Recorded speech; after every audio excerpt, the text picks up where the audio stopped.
So గత కొన్ని రోజుల నుంచి సోషల్ మీడియాలో ఒకే ఒక్క హ్యాష్ ట్యాగ్ ట్రెండింగ్లో ఉంది, అదే అన్ప్రెడిక్టబుల్. సో ఏ సినిమా గురించి మాట్లాడుతానో అర్థమైపోయింది కదా, గేమ్ చేంజర్ అండి. సో గేమ్ చేంజర్ గురించి ఏ న్యూస్ వచ్చినా కూడా నిమిషాల్లో వైరల్ అయిపోతుంది. ఇప్పుడు రైట్ నాతో పాటు ఒక స్పెషల్ గెస్ట్ ఉన్నారు.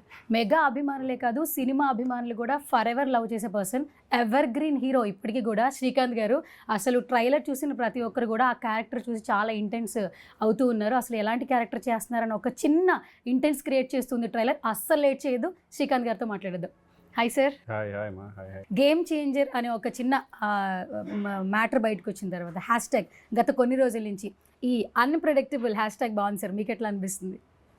డెఫినెట్గా బాగుంది. ఎందుకంటే అంటే గేమ్ చేంజర్ నాకు తెలిసి ఎక్స్పెక్టేషన్స్ కంటే ఇంకా ఎక్కువే ఉంటుంది అనుకుంటాను నేను. బట్ నా క్యారెక్టర్ కూడా ఎవడో ఎక్స్పెక్ట్ చేయరు. అది మొన్న చిన్న రివ్యూ చేశారా, చాలా మంది గుర్తుపట్టలేదు. అంటే తప్పన వచ్చి వెళ్ళిపోయింది. కొంతమంది వరకు తెలిసింది ఆ క్యారెక్టర్ ఏంటనేది అనుకుంటున్నాను నేను. బట్ నాది కూడా ఇప్పటివరకు నేను చేసిన సినిమాలో నేను ఇలా ఉంటాను, ఇలా చేయగలను అనేది కూడా నేనే ఎక్స్పెక్ట్ చేయలేదు.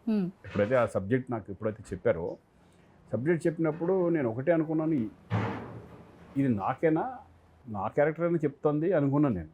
ఎందుకంటే అంత పెద్ద సినిమాల్లో, అంత శంకర్ గారి సినిమాలో, అంత సినిమాల్లో ఈ టైప్ ఆఫ్ క్యారెక్టర్ నేను ఎక్స్పెక్ట్ చేయలేదు. సెకండ్ హాఫ్ అంతా అయిన తర్వాత నిజంగా ఈ క్యారెక్టర్ నాదేనా అని మళ్ళీ అడిగి, ఎస్ ఇదే మీ క్యారెక్టర్ అనగానే ఇంక నేను ఏం మాట్లాడాలి, ఈ క్యారెక్టర్ నేను చేసేస్తాను అన్నాను.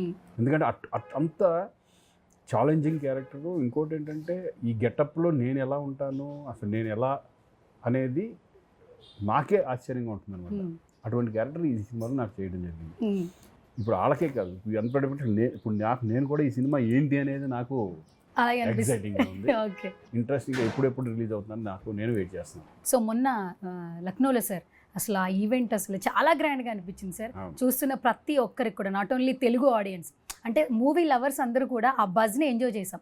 సో మీకేమనిపించింది సార్ ఆ రెస్పాన్స్ చూసినప్పుడు? ఫస్ట్ 100% ఇప్పుడు ఇది నాడే జోక్. ఇప్పుడు వీళ్ళంతా గ్లోబల్ స్టార్కి ఎక్కడికి వెళ్ళిపోయారు, not only in Andhra Pradesh, even Karnataka కానీ, ఈరోజు తమిళనాడు కానీ, ఎక్కడికి వెళ్ళి మన నార్త్ ఇండియాకి వెళ్ళినా కూడా, ఎక్కడికి వెళ్ళినా మన తెలుగు ఆర్టిస్టులకు ఉన్నంత క్రేజ్ నాకు తెలిసి ఎవరికి లేదు.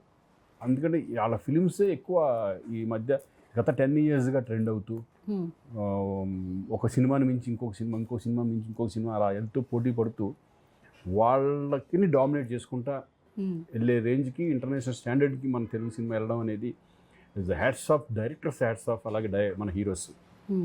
ఎందుకంటే వాళ్ళిద్దరు కాంబినేషన్స్లో ఈరోజు రాజమౌళి గారు కానీ, తర్వాత సుకుమార్ గారు కానీ, వీళ్ళంతా, త్రివిక్రమ్ గారు ప్లస్ కొరటాల శివ గారు, మన దేవరా, ఇప్పుడు వీళ్ళందరూ ఏంటంటే మన తెలుగు సినిమా స్టాండర్డ్స్ని పెంచుకుంటూ ముందుకెళ్తున్నారు. ఇప్పుడు వచ్చే అప్కమింగ్ డైరెక్టర్స్ కూడా చాలామంది చాలా స్ట్రాంగ్గా ఉన్నారు, కొత్త వాళ్ళు ఉన్నారు.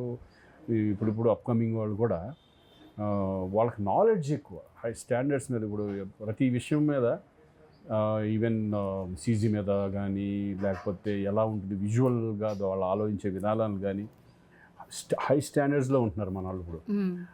అది మన తెలుగు ఇండస్ట్రీ చేసుకున్న అదృష్టం. అది ఇక్కడే కాదండి, మన తెలుగు వాళ్ళు అనేప్పటికీ ఏమవుతుందంటే, ఇదివరకు ఎక్కడికి వెళ్ళినా, అమెరికా వెళ్ళినా కూడా వాళ్ళకి సపరేట్ గుర్తింపు ఉంటుంది.